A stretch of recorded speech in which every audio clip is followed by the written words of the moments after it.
The stars had always been silent. For thousands of years, humans looked up at the night sky and wondered if they were alone. They sent signals into the darkness. They built telescopes and listened for answers. They dreamed of meeting other beings from distant worlds. In the year 2247, they got their answer. It was not the answer they wanted.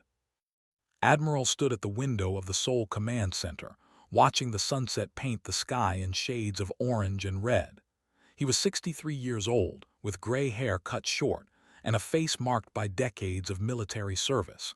He had fought in the Mars insurrection 15 years ago. He had lost friends, buried soldiers, and carried wounds that never fully healed. He thought those days of war were behind him. His communicator beeped. He answered it without looking away from the window. "Admiral, you need to come to the Situation Room immediately," said the voice on the other end.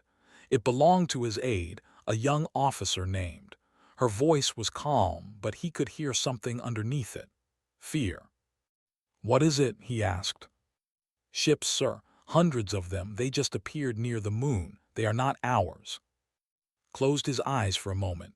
Then he turned and walked toward the door. The sunset would have to wait. The Situation Room was chaos-controlled. Officers sat at screens, their fingers moving fast across keyboards. Voices overlapped as reports came in from observation stations around the solar system. On the main screen, a live feed showed the space near Earth's moon. The ships were massive. They hung in the blackness like metal mountains, their surfaces covered in strange patterns that glowed with pale blue light. Counted them quickly. 100, 200, 300. More kept appearing, blinking into existence as if they were stepping through invisible doors. 412 ships confirmed, reported. More are still arriving. "Have they made contact?" asked.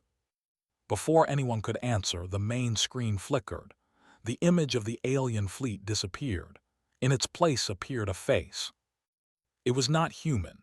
The skin was dark purple, almost black. The eyes were large and golden, with vertical pupils like a cat. The head was elongated, with no hair and covered in what looked like small scales. When the creature spoke, its voice came through in perfect Korean, though its mouth moved in ways that did not match the words. "I am High Commander of the Empire," the creature said. "I speak to the leaders of the species called humans. You have 72 hours to surrender all territories, all resources, and all autonomy to the Empire. If you comply, you will be allowed to live as servants. If you resist, you will be destroyed. This is not a negotiation. This is your only warning." The screen went dark. For a long moment, no one in the room spoke. Felt the weight of every eye turning toward him. He was the highest-ranking military officer in the building. He was supposed to have answers. He did not have answers, but he had experience, and experience had taught him that panic was the enemy of survival. "Get me everything we know about these ships," he said, his voice steady. "Wake up every scientist, every engineer, every analyst we have. I want to know how they got here, what weapons they carry, and what weaknesses they might have. We have 72 hours. Let us use them." The room burst into motion. Within 3 hours, the United Planetary Council had assembled. Leaders from every human colony joined through secure communication links. Their faces appeared on screens around the council chamber, some angry, some frightened, some blank with shock. Sat at the main table, next to a woman with sharp eyes and silver-streaked hair pulled back in a tight bun. Her name was Park, and she was the head of the Defense Research Division. She was 51 years old and had spent her life building weapons that humanity hoped it would never need to use. It seemed those weapons would be needed after all. "We have identified the alien species," reported to the council. "They call themselves, based on the energy signatures of their ships and the technology visible in the transmission, they are approximately 300 years ahead of us in development. Their fleet contains plasma-based weapons capable of destroying cities from orbit. Their soldiers possess a biological regeneration ability that allows them to heal from most wounds within minutes. A voice came from one of the screens. It was the governor of the Mars colonies, a man named O. Can we fight them? Paused. If we fight them directly, ship to ship, weapon to weapon, we will lose. They are stronger, faster, and more advanced. Then what do you suggest? Asked another voice. Surrender. No, said. The word cut through the noise like a blade. Everyone turned to look at him. Surrender means slavery. Surrender means the end of everything humanity has built. I did not spend my life serving this species to watch it bow to invaders. Then how do we fight? Governor O asked. Looked at, she understood the question in his eyes. We do not fight their way, she said slowly. We fight our way. Humans have never been the strongest species on any world we have lived on. We survived because we adapted. We learned. We found ways to defeat enemies that should have destroyed us. These have conquered 31 species. They are used to enemies who fight with honor, who meet them in open battle, who surrender when the odds are impossible. She stood up and walked to the center of the room. They have never fought humans. The council debated for hours. Some wanted to negotiate. Some wanted to flee to distant colonies and hide. Some wanted to launch an immediate attack before the deadline passed. In the end, they voted. The decision was not unanimous, but it was clear. Humanity would not surrender. Humanity would not run. Humanity would fight. When the 72 hours ended, the fleet waited in silence. High Commander sat in his command chair, watching the blue planet below. He expected a transmission. He expected begging, bargaining, desperate offers of partial surrender. He received nothing. Perhaps their communication systems have failed, suggested his science officer, an elderly female named. Her scales were faded with age, but her mind was still sharp. Made a sound of contempt. Their systems have not failed. They are simply paralyzed with fear. It happens with primitive species. They cannot process their own destruction. High Commander, another officer reported, the deadline has passed. What are your orders?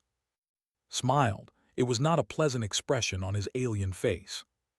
Begin the invasion. Target their moon base first. Show them what happens to species that do not answer when the Empire calls. The fleet began to move. Far below, on Earth, Admiral watched the sensors track the enemy movement. Beside him, Park was reviewing final preparations on her tablet. They are coming, said. Good, replied without looking up. Everything is ready. Are you certain this will work? Finally met his eyes. There was no fear in her expression, only cold determination. No, she admitted, but they are certain they will win, and certainty is a weakness. We are about to teach them that. Nodded slowly. He picked up his communicator and opened a channel to every human ship, every colony, every listening post in the solar system. This is Admiral, he said. The enemy has come. They believe we are weak. They believe we will break. They believe wrong. Today we show them what humanity is made of. Today we fight. Not for glory, not for honor, for survival, for our children, for our future. Hold nothing back. Give them nothing. Make them regret the day they came to our stars. He closed the channel and looked out at the distant lights of the approaching fleet. The war had begun. The moon had always been humanity's first step into the stars. It was where they built their first permanent base beyond Earth. It was where they learned to live in the cold emptiness of space. Now it would become the first battlefield in a war for survival. Lieutenant sat in the captain's chair of the frigate, watching the enemy fleet approach on her sensors. She was 34 years old, with short black hair and calm eyes that never seemed to blink. Her crew called her the Stone because nothing seemed to shake her. Not mechanical failures, not hostile encounters, not even the sight of 400 alien warships moving toward her position. There was hiding in the shadow of a large crater on the moon's dark side. It was a small ship, designed for speed and stealth rather than direct combat. Against the massive warships, it was like a mouse facing a pack of wolves. But mice could bite, and sometimes a bite in the right place could bring down a giant. "Lieutenant," her weapons officer said. His name was Han, a young man barely 25 years old. His hands were shaking slightly as he watched his console. "The enemy vanguard is entering range. 63 ships in the first wave." "I see them," replied. Her voice was soft, almost gentle. "Is the swarm ready?" "Yes, Lieutenant.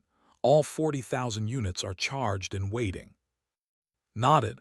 She thought about the orders she had received from Admiral. He had told her that the entire war might depend on this first engagement.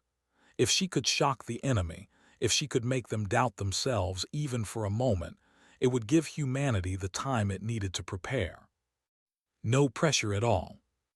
She watched the ships grow larger on her screen. They were beautiful in a terrible way. Their hulls curved like sea creatures, covered in those strange glowing patterns.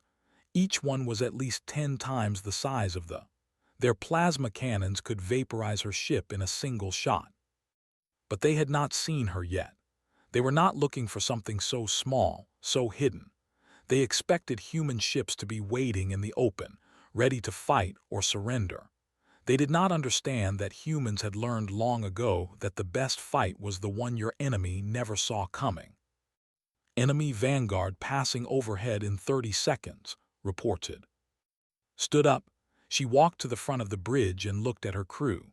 There were only 47 people on this ship, 47 lives that she was responsible for, 47 families that trusted her to bring their loved ones home. "You all know what we are about to do," she said. "You all know the risks. If this works, we might just save our species. If it fails, we will not live long enough to regret it. I will not give you a speech about glory or honor. I will only say this: I am proud to serve with you. Whatever happens next, remember that." She returned to her chair. "Enemy vanguard passing overhead now," said. Took a breath, let it out. "Release the swarm." The cargo bays opened in silence. From inside poured a cloud of darkness, 40,000 micro-drones, each no larger than a human fist. They had no weapons in the traditional sense. No missiles, no lasers, no explosives. They carried only one thing: electromagnetic pulse generators. Dr. Park had designed them herself. She called them fireflies. They were simple, cheap, and utterly devastating against advanced technology. The fireflies spread out like a wave, moving toward the ships above. They were too small to appear on enemy sensors. They were too dark to be seen against the blackness of space. They were invisible death. When they reached the enemy fleet, they activated. The pulse hit 63 ships at once. It was not loud. It was not bright. It was simply a wave of energy that passed through metal and circuits like a ghost, and everywhere it touched, technology died. Lights went out. Engines stopped. Weapons systems failed. Life support struggled and flickered. The great warships that had conquered 31 species became nothing more than drifting metal coffins. On the bridge of his command ship, High Commander watched his display screen go dark. For a moment, he did not understand what he was seeing. Then the reports started coming in. "High Commander, we have lost contact with the Vanguard." "High Commander, 63 ships are not responding." "High Commander, thermal sensors show the Vanguard ships are. They are colliding with each other." Stood up from his chair. His golden eyes were wide with something he had not felt in centuries of conquest: confusion, and underneath it, the first cold touch of fear. "What is happening?" he demanded. "Where is the enemy? Show me." But there was nothing to show. No human fleet, no missiles, no obvious attack, just silence and drifting wreckage. His science officer studied her console with trembling hands. "Some kind of energy pulse," she said. "It disabled all electrical systems in the affected ships. The crews are alive, but they have no power, no engines, no weapons. They are helpless." Hal roared. "How did the humans do this? Where did the attack come from?" No one had an answer. On the moon's surface, Lieutenant watched the chaos unfold. The dead ships were drifting into each other now, creating a cascade of collisions. Some broke apart, others spun wildly out of control. It was beautiful and horrible at the same time. "Enemy fleet is pulling back," reported. His voice was shaking, but now with excitement instead of fear. "They are retreating." Allowed herself a small smile. It was the first smile she had shown in days. "Send a message to Admiral," she said. "Tell him the fireflies worked. Tell him we just made the Empire very, very angry."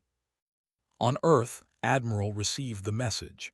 He read it twice to make sure he understood. Then he looked at Dr. Park, who was standing beside him.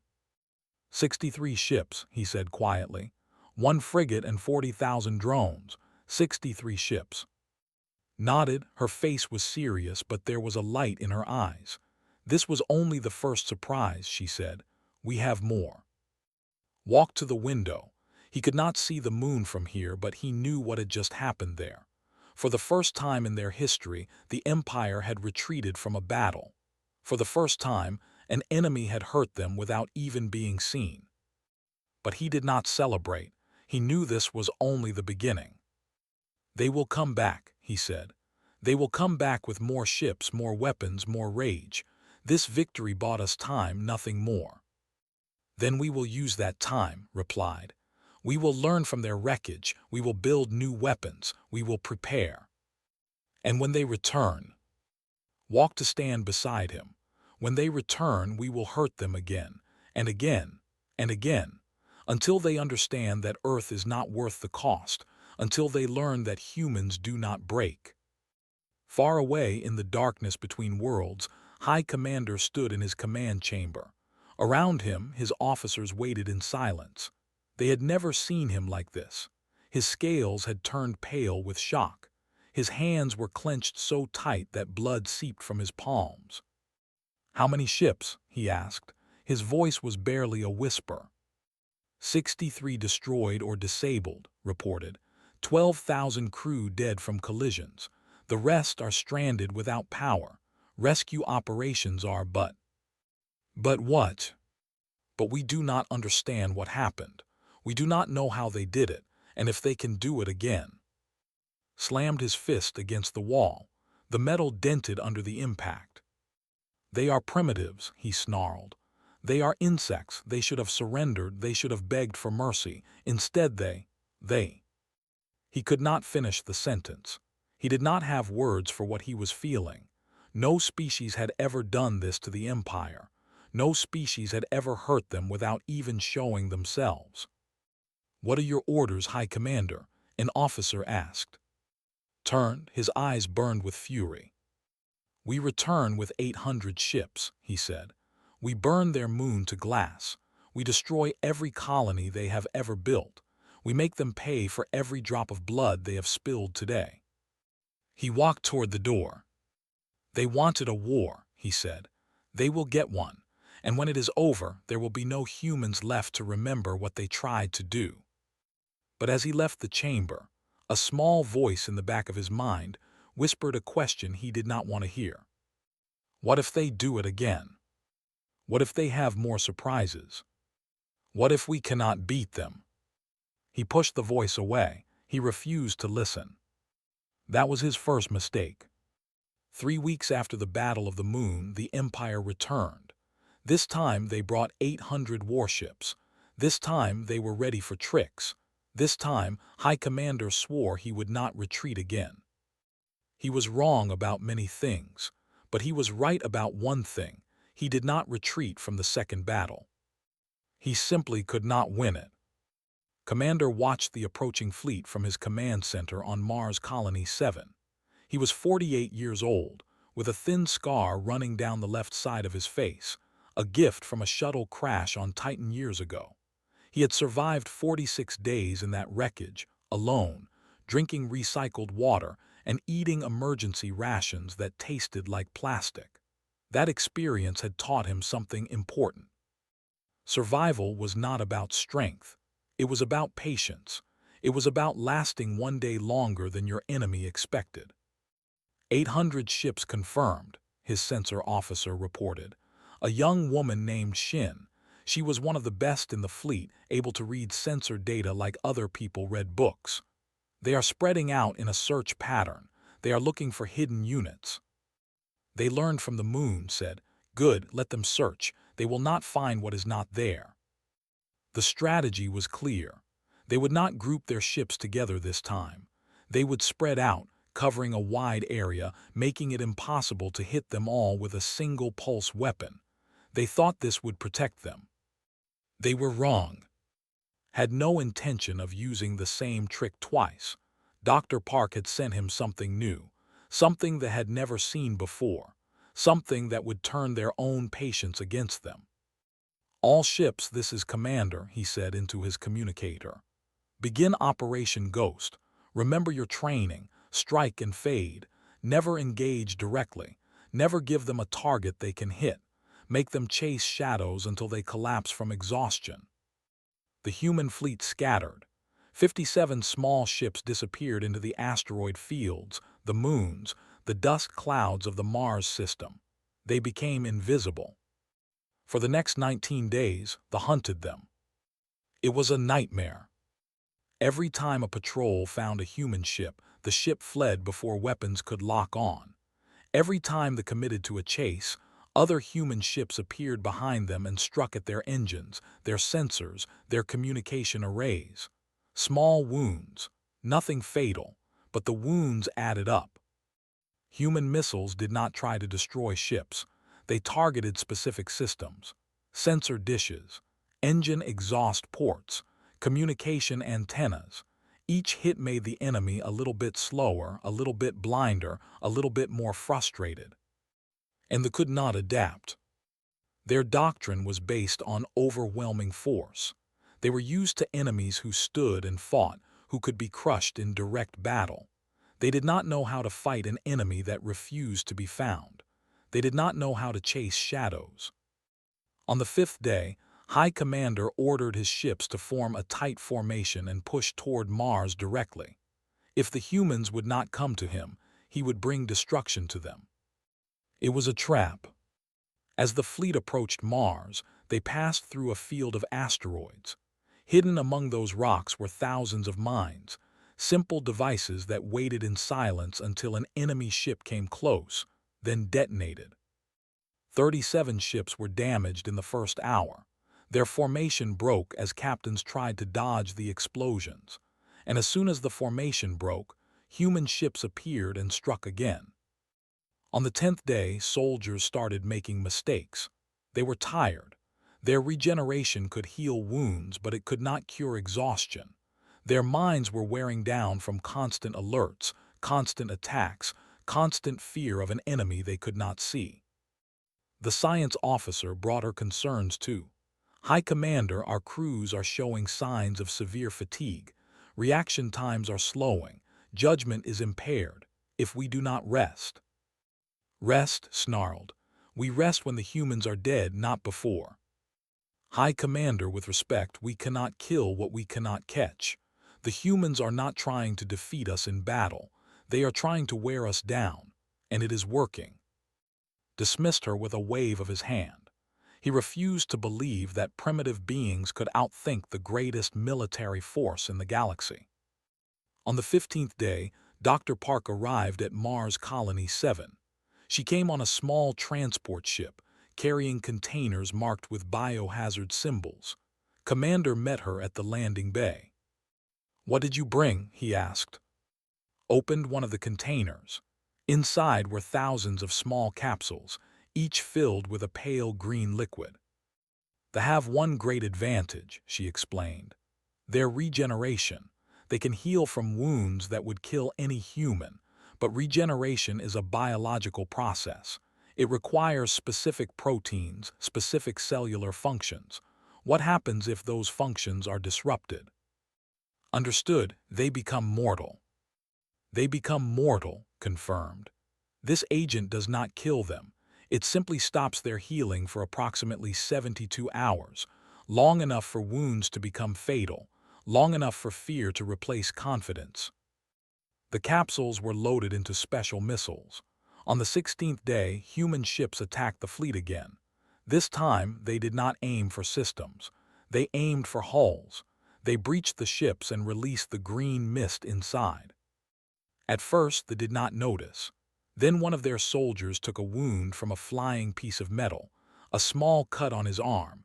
He expected it to heal in minutes. It did not heal.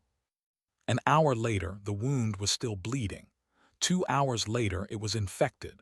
3 hours later, the soldier was dead. Panic spread through the fleet. "What have they done to us?" soldiers screamed. "Why are we not healing?" Officers tried to maintain order, but fear was stronger than discipline. They had relied on their regeneration for so long that they had forgotten what it meant to be vulnerable. They had forgotten what it felt like to face death without a safety net. On the 19th day, High Commander received a report that made his blood run cold. Of the 800 ships he had brought to Mars, only 412 were still combat-ready. The rest were damaged, crippled, or crewed by soldiers too terrified to fight. He had not lost a single major battle. No human fleet had ever faced him directly, and yet he was losing. How, he whispered to himself in the darkness of his quarters, how are they doing this? Came to him with an answer he did not want to hear. They are not trying to beat us, High Commander. They are trying to make winning too expensive. Every day we stay here, we lose ships, we lose soldiers, we lose resources, and they lose almost nothing. They are bleeding us slowly, one cut at a time. "Then what do I do?" demanded. "Tell me how to defeat them." Was silent for a long moment. Then she spoke words that would haunt history forever. "I do not think you can defeat them, High Commander. Not like this. They are not fighting a war. They are fighting for survival, and there is nothing more dangerous than a creature that believes it has nothing to lose." Stood at the window of his command ship, looking at the distant red surface of Mars. Somewhere down there, humans were planning their next attack.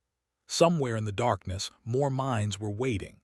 Somewhere out of sight, small ships with clever crews were preparing to strike again. He had conquered 31 species. He had never failed. He had never doubted himself. Now, for the first time in his long life, High Commander felt something he had only ever seen in the eyes of his enemies. Fear. He ordered a partial withdrawal to regroup and resupply. It was not a retreat, he told himself. It was simply a tactical adjustment. But everyone knew the truth. The humans were winning. Not through strength, not through numbers, not through technology. Through persistence, through patience, through the simple refusal to die. And the war was only beginning. 6 months into the war, the Empire was dying. Not quickly, not dramatically, but steadily, like blood dripping from a wound that refused to close. They had lost 1,200 ships. 17 of their colony worlds reported human raiding parties appearing from nowhere, striking supply depots and communication stations, then vanishing before reinforcements could arrive. The Imperial Senate was furious.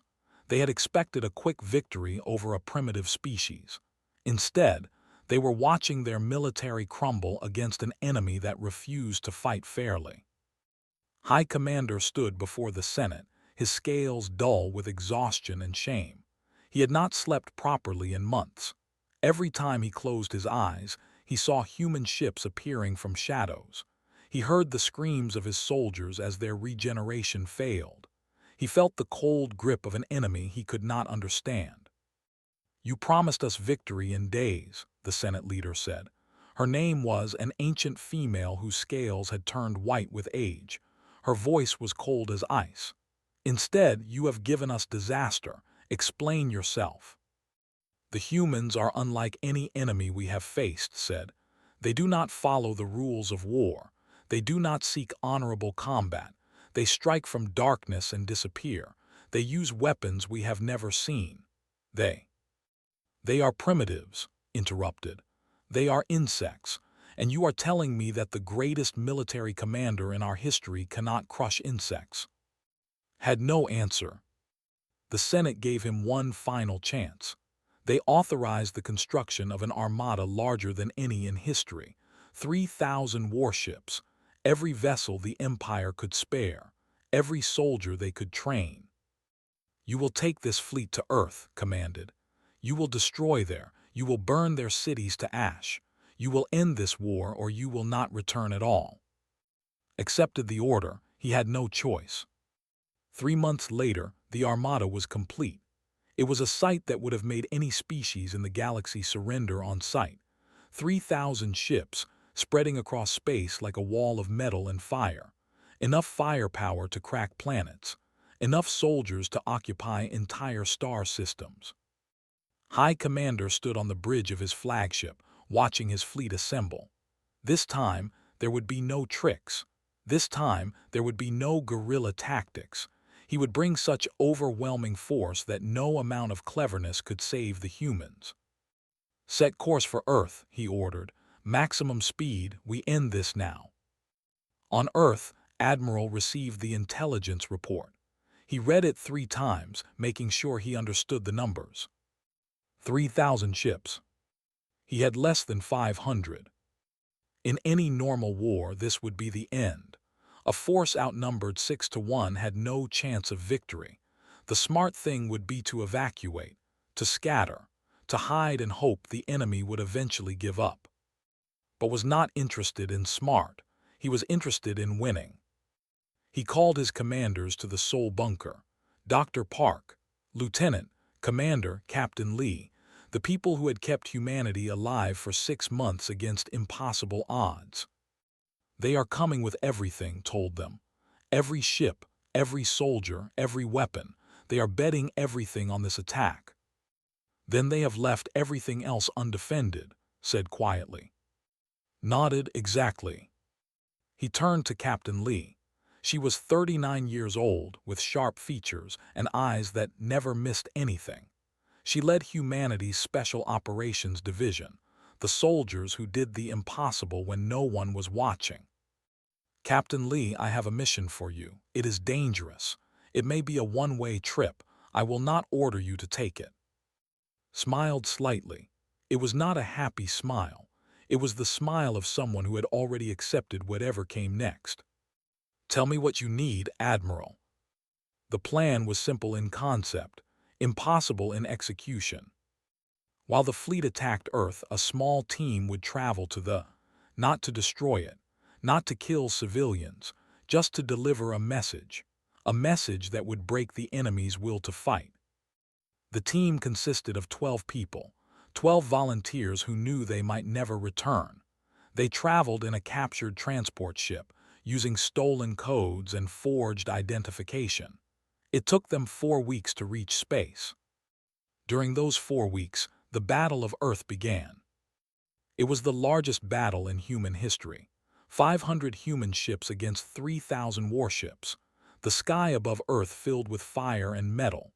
Cities watched as lights streaked across the heavens, each light a ship dying, crews burning in the void.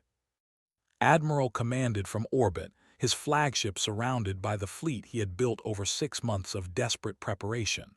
They had new weapons, pulse missiles that could disable systems at range, shielding based on captured technology, drones by the millions, ready to swarm and blind the enemy. But it was not enough, not against 3,000 ships. On the first day, humanity lost 47 ships, the lost 112. A victory by numbers, but that could afford losses. Humanity could not. On the second day, Lieutenant led a squadron directly into the enemy formation. It was a suicide mission. Everyone knew it. She did it anyway. Her ships released a new weapon, a virus designed by Dr. Park that attacked computer systems. It did not destroy them. It simply made them report false information. Enemy ships suddenly could not tell friend from foe. In the confusion, they fired on each other. Squadron was destroyed.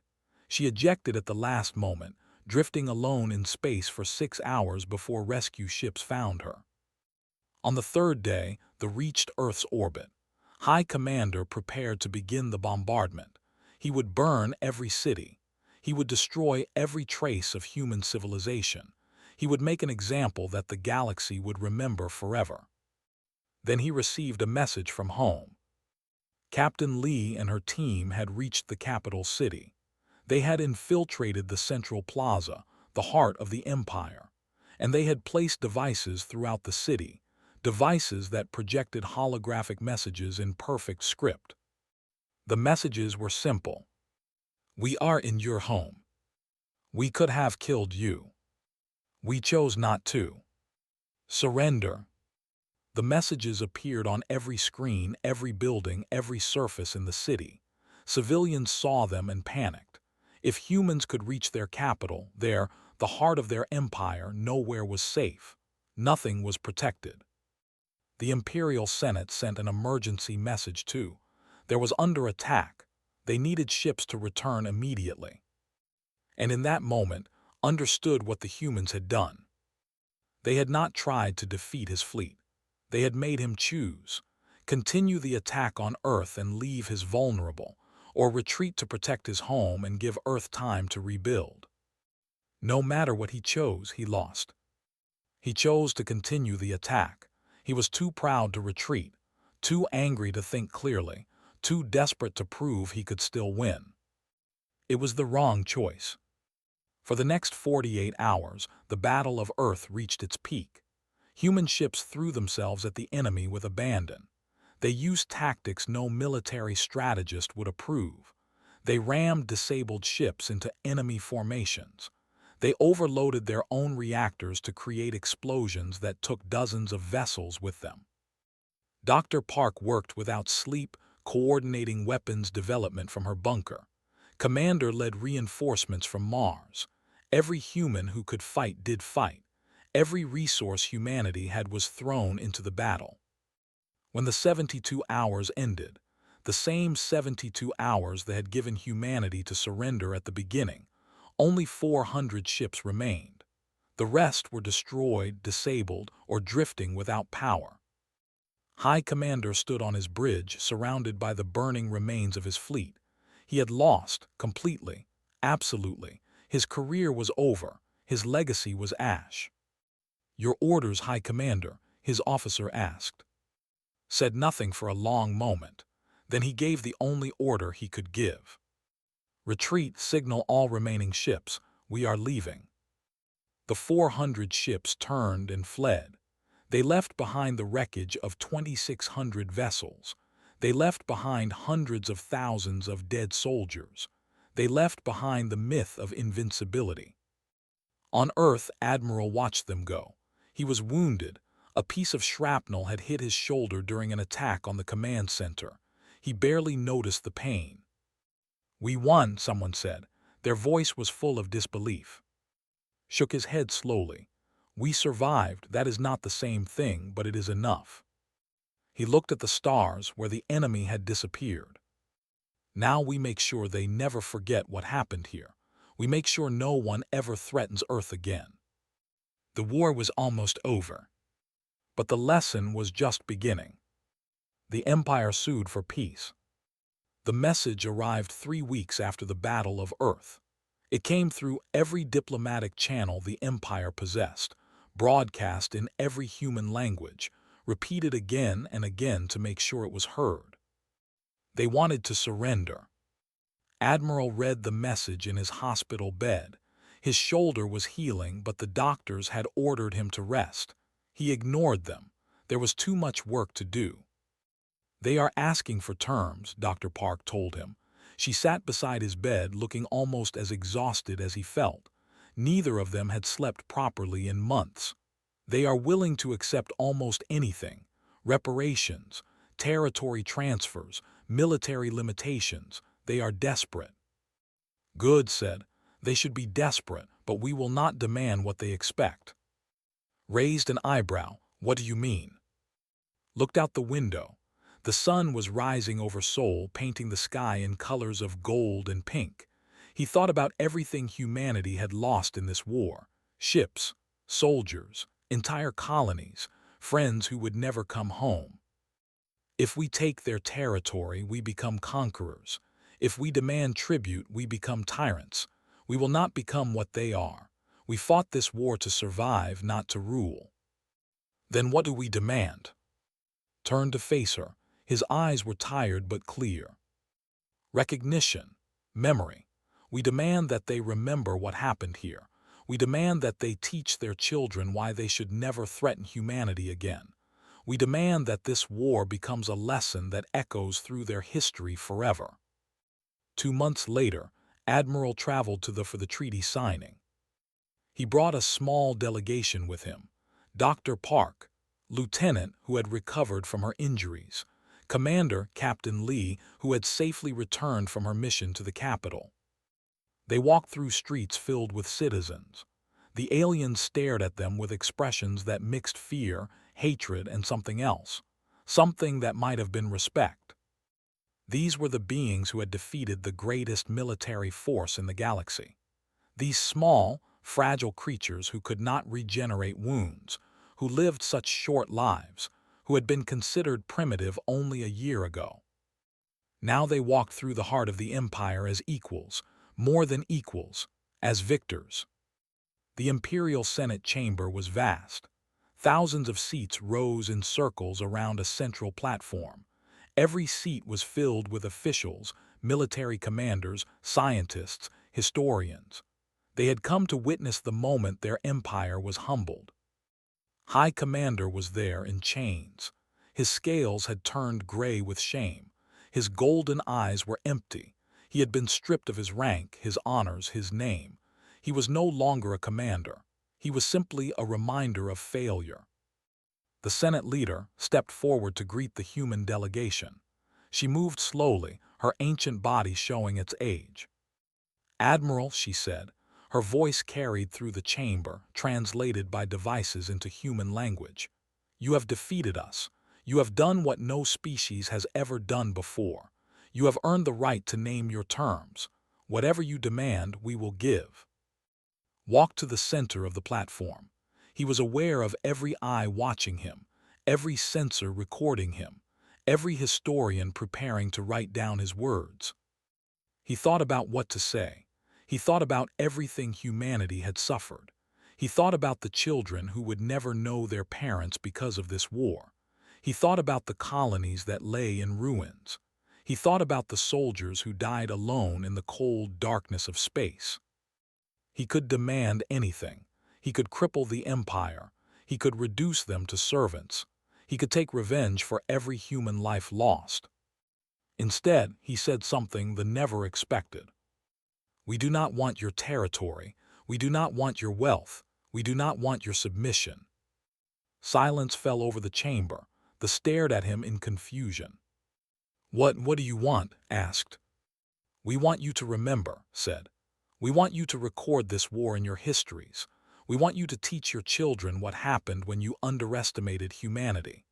We want every generation from now until the end of time to know that you invaded our home and we sent you running." He paused, let the words sink in. "We do not want to rule you. We want you to look at us and feel shame. We want the memory of this failure to burn in your hearts forever. That is our price. That is what you owe us." Was silent for a long moment. Then she nodded slowly. "It will be done," she said. "Your terms are accepted." The treaty was signed. In exchange for peace, the Empire agreed to teach every child the story of the human war. They agreed to build monuments remembering their defeat. They agreed to include human history in their schools, human culture in their libraries, human achievements in their records. They would not be allowed to forget. After the ceremony, Dr. Park stayed on to oversee an exchange of scientific knowledge, a condition of the peace that would benefit both species. She worked alongside scientists, sharing discoveries and learning from their technology. One day, an elderly scientist approached her. His name was Karan. He had served as a researcher during the war, studying human tactics and trying to find weaknesses that could be exploited. He had failed. "Dr. Park," he said, "may I ask you a question?" Looked up from her work. "Of course." "How?" Karan asked. The single word carried the weight of everything his species had experienced. "You were weaker than us, smaller, slower, your technology was primitive, your ships were inferior. How did you win? Set down her tools. She thought about the question carefully. She thought about Lieutenant flying into certain death to give her people a chance. She thought about Commander outlasting his enemies through sheer stubbornness. She thought about Captain Lee walking through an enemy capital with nothing but courage and a message. "You fight to conquer," she finally said. "We fight to survive. There is a difference." "What difference?" "Conquerors can afford to lose. They can retreat. They can find new targets. They can give up when the cost becomes too high.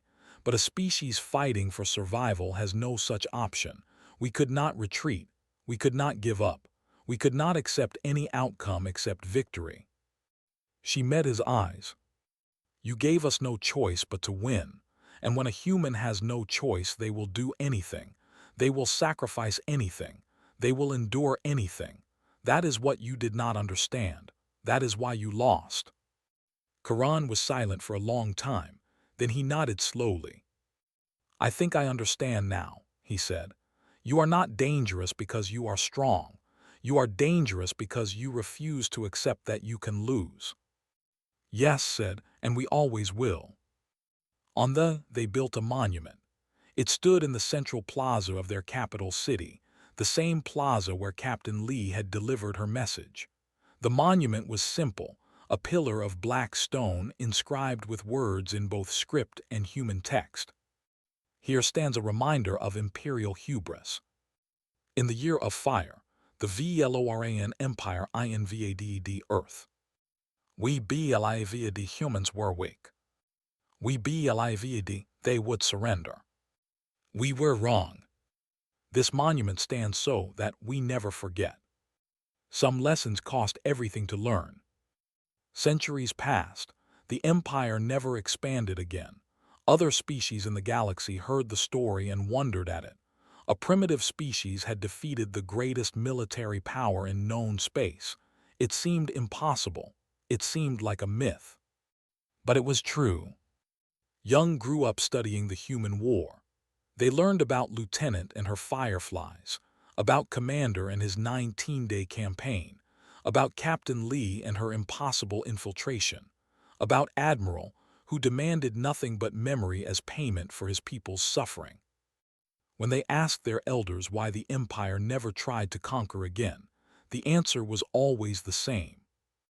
"Because we learned," the elders would say. "We learned that some species cannot be conquered. We learned that strength is not always enough. We learned that underestimating an enemy is the greatest mistake a warrior can make." And if the young ones pushed further, asking what made humans so special, the elders would tell them the truth. They were never special, they would say. They were small and fragile and lived such short lives, but they refused to accept defeat. They refused to give up. They refused to die when we told them to. The elders would look at the monument in the plaza, reading the words that their ancestors had carved in shame. That is what made them dangerous, not their weapons, not their technology, their will, their spite, their absolute refusal to lie down and accept their fate. And the lesson echoed through history. In his exile, the former High Commander spent his final years writing. He recorded everything he had experienced, everything he had learned, everything he wished he had understood before it was too late. His journal ended with these words: "Humanity does not win wars through strength alone. They win because they refuse, absolutely refuse, to accept defeat. This is not courage. This is something far more dangerous. This is spite, pure, burning, endless spite. And it is the most terrifying thing I have ever encountered. If you are reading this and you are considering war with humans, I have one piece of advice. Do not walk away. Find another enemy. Because if you push humans to the edge, if you give them no choice but to fight, they will destroy you. Not because they are stronger, but because they simply will not stop until you are broken. I know this because I lived it. I know this because I lost. Learn from my mistake. Do not repeat it." The book became required reading for every military officer. It was titled The Human War, a chronicle of imperial hubris. It was the most important historical document in civilization. And somewhere in the stars, humanity continued to grow. They spread across new worlds. They built new wonders. They faced new challenges. But they never forgot. They never forgot the year that came to their sky with demands of surrender. They never forgot how they answered. And they never forgot the lesson they taught the galaxy. Some species are not meant to be conquered. Some species fight back. Some species make you regret ever learning their name. Humanity was that species. And the universe would remember. Forever,